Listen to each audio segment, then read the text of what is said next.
Hello and welcome to another anime lore and theory video. I'm Shergog, your host, and today we are going to take a closer look at all of the weapons AInz used against Shalltear. But before we're going to take a closer look at any of this, let me quickly thank my Patreons for supporting this channel and for choosing today's video topic, as well as a thanks to all users of the YouTube thanks function for making one-time donations. And with that said, let's get to the topic at hand. And we begin here with probably the sharpest weapon in the entire fight, AInz's keen intellect.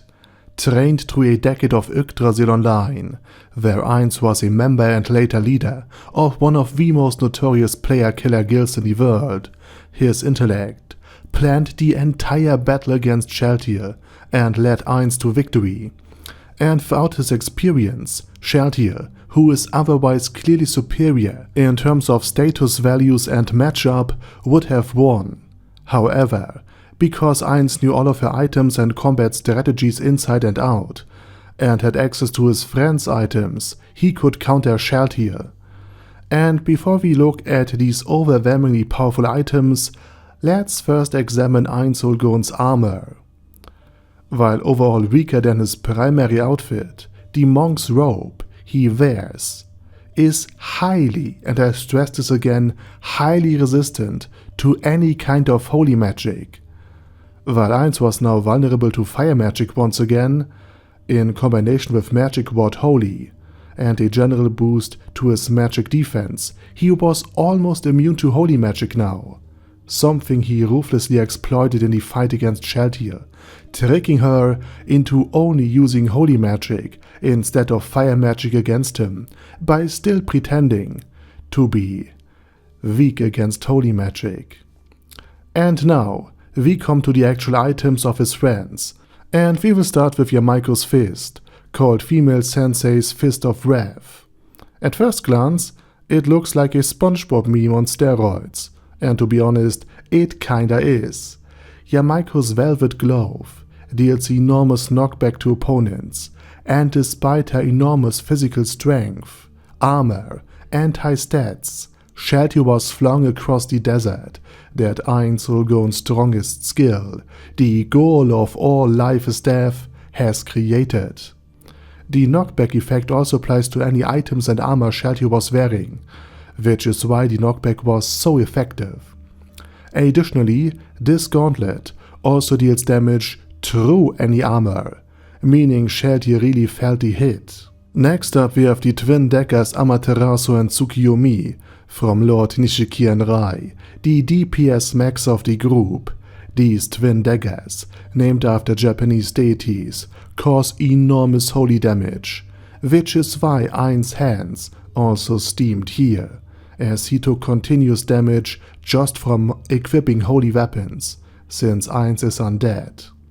However, he had at the very least buffed his magic resistance and resistance to holy magic, while Shalltear took the sharp end of one of the daggers to her still intact arm. In the third volume, it was also vividly described how the holy energy coursed through Shalltear's veins and caused deep internal damage, since Shalltear, being a vampire, is also undead, although she could partially remove the from undead thanks to this hit. Next we have the Takemikazuchi Mark 8, the 8th iteration of the sword that warrior Takemikazuchi specifically built to defeat Touch Me, the strongest of the 41 guild members of AInz, in a one-on-one duel. This sword is not only incredibly powerful, but also has the lightning element to it, and Shalltear has taken a brutal hit from it, which had cost her her arm. And fun fact, as soon as the sword became stuck in Shalltear's flesh, AInz dropped the weapon. So he was prepared to switch through all of these weapons way before one of them got stuck. And as the name Mark 8 suggests, Takemikazuchi tried many times to defeat Touch Me, because he was his rival, and when Touch Me left the guild, Takemikazuchi left shortly after. Next in line is the weapon of Lord Peroroncino, Shalltear's very own creator, Hoji's bow. and this bow is based on a Chinese legend of the archer Hou Ji, who shot down suns with it. Yes, suns, plural. He killed multiple of these, which is an anime level of OP, at least 3 years before anime was even invented. Peroroncino's bow also has strings made of light and shoots concentrated sunlight in the form of small suns. And his shots ignore resistances against the elemental damage they deal, so even fire beings would be burned by it. This is Akainu level here.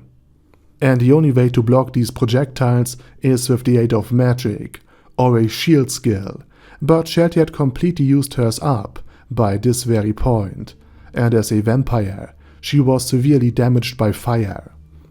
Next is the armor of Touch Me, the World Champion armor, for which you need either the spell Perfect Warrior or the World Champion class in order to equip it. This armor is stronger and more defensive than the highest level regular armor, and is at least on par with guild weapons. The armor, called Compliance with Law, also allows an average warrior to hold their own in a top-tier fight. Lastly, we come to the blood-sucking meat devourer, which is not only Peroroncino's nickname for Shalltear, but also one of the weapons used by one of the 41 players, though we don't know which one. This single-edged giant axe causes enormous damage, but it is quite unbalanced and not particularly accurate. However, after Shalltear had already lost an arm and had a deep cut in her other arm from the twin daggers, it didn't matter anymore, and AInz could deal significant damage. And although Shalltear kept healing herself with her lance, the blood-sucking meat devourer could cause way more damage than Shalltear could heal, and therefore AInz Ulgon's champion armor proved quite effective. And thus Shalltear's life points were gradually reduced below the level where she could withstand an attack from AInz's strongest spell, the super tier magic Fallen Down. This is how AInz Ulgon secured victory over Shalltear, and without the aid of his dear friends, it would have been an impossibility. And with that said, now it's your turn. What do you think about the items AInz used, and how AInz used them? Let me know it down in the comment section. And while you type, I say thank you very much for watching, and an extra thanks to my Patreons for choosing today's topic. And as usual, special thanks to Ada,